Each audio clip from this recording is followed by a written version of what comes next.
Então pensa o seguinte, né? Se com 25 anos eu montei uma carteira que seria a mesma hoje, significa que eu já sabia tudo que eu sei hoje, né? Bem compatível com um jovem de 25 anos. Claro que eu aprendi coisas no caminho que a carteira não pode ser a mesma. A segunda opção é que eu não aprendi nada, né?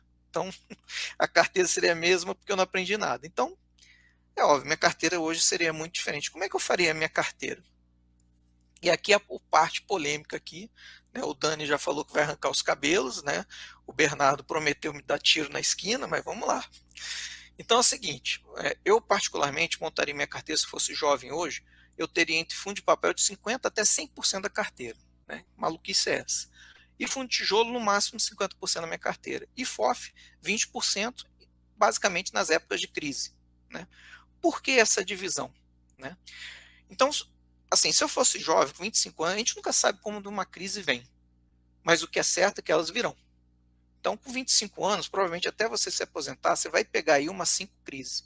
Eu deixaria esses momentos de crise para investir pesadamente em fundo de tijolo, sabe?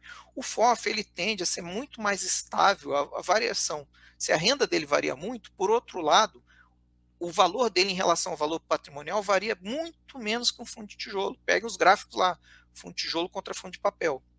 A variação do fundo de tijolo, né, em relação ao valor patrimonial, ela é muito mais alta. E eu buscaria investir preferencialmente em fundo de tijolo na crise, ou quando não fosse crise, só pagar o preço justo. Então, por isso que minha carteira talvez ficasse assim. Então, haveria períodos que eu teria quase tudo em fundo de papel, né, porque eu não quero pagar caro o fundo de tijolo. E o fundo de papel, estando no valor justo, eu ia armazenando fundo de papel. Quando chegasse a crise, né, como o fundo de papel ele cai menos, né, e muitas vezes mantém o papel, porque na crise normalmente os juros aumentam e o fundo de papel começa a pagar mais. A gente viu isso agora no início da crise do Covid. Né? Os fundos de papel caíram quando? Quando a gente teve deflação. Então, no momento inicial da crise, eu começaria a vender pouco a pouco os fundos de papel e aproveitaria as oportunidades de fundo de tijolo. Essas seriam uma das principais características de mudança em relação ao que eu fiz ao longo do tempo. Eu sempre fui acumulando de forma indeterminada. O fundo de tijolo está num preço que eu considero justo, vou e compro. Hoje eu compraria menos, mesmo estando no preço justo. Eu aguardaria crises e acumularia mais em fundo de papel. Então, falando dos meus pareceres aqui, né, eu compraria fundo de papel a qualquer momento, levaria muito em conta o preço sobre o valor patrimonial, não compraria caro, né, eu compraria apenas das principais gestoras, né, fundos high yield eu não passaria de 5% no meu mercado, né, porque os fundos high yield têm um risco de você perder grande parte do seu patrimônio, né, a gente viu agora o mau exemplo da Hectare, por exemplo, né, um dos problemas da Hectare, na minha opinião, mais do que o risco que ela estava correndo no loteamento, ela está nas duas pontas, né? Ela financiava um projeto e ela trabalhava no equity lá no projeto, o risco de ser sócio daquele projeto. Pô, isso acabou com a garantia que ela tinha, né? Então eu particularmente não gostei muito disso. Aqui um agradecimento ao Danilo Barbosa, né? Pedi para ele se eu poderia, tinha tirado esse print da tela dele, né? Ele falou, pô, qual foi o print? Mandei para ele, mesmo ele não me conhecendo direito, ele foi gentil, né? Falou, não, pode usar, manda bala, assim, escreveu. Então, Danilo, estou mandando bala aqui com o seu gráfico aqui. Então, o trabalho do Danilo Barbosa, o que ele olhou de 2018 a 2022, né? Outro gráfico interessante. Né? O que rendeu mais no acumulado? Deixa eu... Cadê o meu mouse aqui que resolveu sumir? Tá aqui. Então, se a gente olhar todos os segmentos, o que rendeu mais, né? O primeiro lugar foi o desenvolvimento, mas o desenvolvimento eu até desconsidero nessa lista porque ele tem risco de equity, né? Em segundo lugar ficou quem? O galpão logístico, mas o galpão logístico ficou em segundo lugar porque a crise foi benéfica a ele, né? Então foi uma exceção e não uma regra. Em terceiro lugar, justamente quem? Os fundos de papel, certo? Quando a gente olha que ele compara papel com tijolo, veja a diferença. O fundo de papel acumulou 73% de ganho e o tijolo 48,9%. Ou seja, você só bateria o fundo de papel com o fundo de tijolo se você acertasse na mosca, né? Então, eu acumularia muito mais em fundo de papel durante o meu envelhecimento e buscaria os fundos de tijolo nas crises. Bom, então falando basicamente de fundo de tijolo, né? Eu compraria fundo de tijolo dos melhores gestores, já sabe aqui, compraria preferencialmente nas crises, como eu falei, compraria apenas segmentos que me sinto confortável para o longo prazo, né? Quais são eles? Logística, renda urbana, shopping, e provavelmente teria um fundo de laje pelo menos. E agora vamos falar aqui do último paper que eu trouxe, né? O último trabalho aqui, da Bruna Rocha Nogueira e da Nara Rossetti, né? Ela fez um estudo sobre o perfil do investidor de fundos de investimento imobiliário e a relação entre os indicadores IFIX, IBOV e CDI. Bom, ela mandou essa pesquisa para mais de 3 mil pessoas, mas 1.076 pessoas físicas que responderam de fato, né?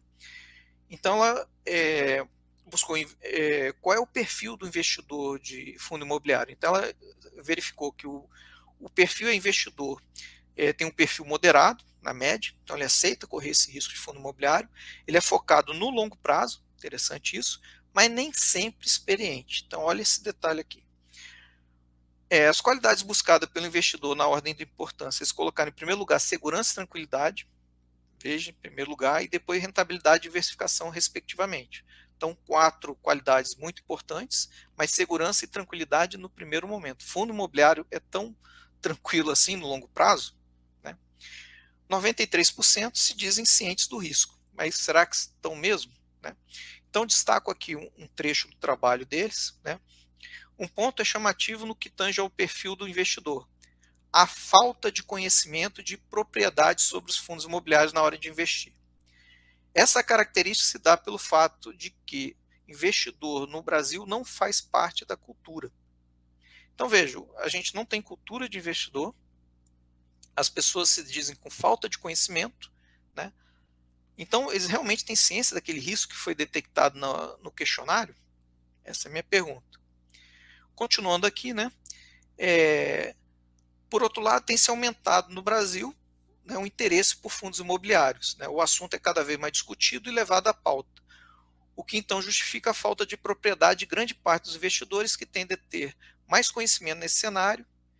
E ela está meio confusa o parágrafo dela, ela fala: no entanto, estão também lidando com um produto que é considerado novato dentro do mundo financeiro. Então, resumindo aqui o que ela trouxe, né, os investidores têm perfil moderado e estão se arriscando em fundos imobiliários, mas não tem tanto conhecimento. Essa é a minha dedução. Né? E não temos a cultura de ensinar a educação financeira. Né? O mundo dos fundos imobiliários é relativamente novo, né? O que ajuda a compreender o fato deles não terem muito conhecimento. E o ponto positivo, por outro lado, é que as pessoas realmente estão buscando informação. Né? A gente vê vários canais, né, ensinando fundos imobiliários, como esse aqui dos nossos amigos, né, o Bernardo e o Daniel. Então veja a importância deles. Né? Então, minhas conclusões aqui: os investidores não têm tanta ciência assim dos riscos, como apontado lá, apesar de 93% ter dito que sim. Né? Nas crises observamos o efeito manada, e sem ciência dos riscos tende a aumentar. Né? Então é importante a educação. Então, isso justifica mais ainda a minha preferência por comprar tijolo nas crises. Tá? E para mim, a última parte, que é importantíssima, é que urge ensinar a educação financeira. Né? E fica aqui minha homenagem, né, ao Dani e ao Barba, né, por esse trabalho bacana que vocês fazem aí de busca da educação financeira para todo mundo. Né? E é um trabalho que tem uma parte que é de graça, que é só assistir os vídeos, né, que vocês estão passando, estão trabalhando, dedicando o tempo de vocês para isso. Né? E né, meu agradecimento aí a todos os outros que me ensinaram, né, professor Arthur, professor Baroni, Rodrigo Medeiros, Demistificando, né, o Danilo Barbosa, que também cedeu aí o trabalho dele, e tantos outros aí iguais a vocês, né, que estão trabalhando nisso, né, e só minha gratidão ao trabalho aí de vocês. Fico com vocês aí as próximas palavras. Cara, sensacional, hein? Sensacional. Tinha certeza que essa live seria brilhante. E, cara, que incrível. Até o ABT tá falando aqui, né? Parabéns. Primeira pessoa a citar trabalhos realizados por profissionais, pessoas que estudam bastante o assunto. Cara, que legal. Tem muita pergunta no chat, Ale. Então, se você tiver um tempinho aí, para quem não sabe, o Ale passou por uma cirurgia recém aí, pô, e tá com a gente, tá passando o conhecimento dele, se dispôs a falar com a gente. Então, realmente, muito obrigado. E, novamente, pessoal, antes de passar as perguntas de vocês, fica o convite para se tornar nosso membro aqui do canal. É muito bacana. Tem várias pessoas aqui no chat que são membros, né? Augusto, o Lucas, e a gente tem feito um trabalho muito massa, vídeos exclusivos, o nosso grupo no Telegram é realmente muito diferenciado, lá a gente troca ideia, né, mais abertamente sobre ativos, de uma forma mais aprofundada, de vez em quando rola um callzinho ou outro, né, Dani? E a gente gosta também que, diferentemente aí do Ale e do Dani, né, que são bem mais inteligentes que eu, são mais conservadores, têm uma carteira bem focada realmente, né, no buy and hold, e é o ideal. Eu já tenho aí uma pegada um pouco mais agressiva, eu gosto de girar mais a carteira, tenho um portfólio, né, quase 50% do meu portfólio de giro realmente, porque é aquilo, pessoal, vocês estão aqui, né, 100 pessoas vendo a live, a gente estuda muito o mercado, acompanha muito de perto, tá? Né, sempre lendo os relatórios gerenciais, entendendo dinâmicas, né, que estão por vir. Então, para mim, né, no meu ver, faz sentido eu me posicionar para giro também. E quem quiser saber um pouquinho mais dessa estratégia, entra no nosso grupo, que vale a pena.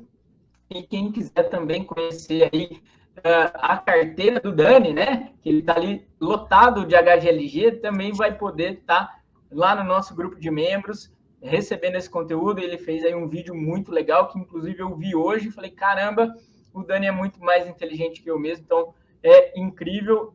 Fica novamente o convite para vocês, pessoal. Venham para o nosso membros, é um conteúdo muito diferenciado, vale muito, muito a pena. Tenho certeza que vocês vão curtir demais.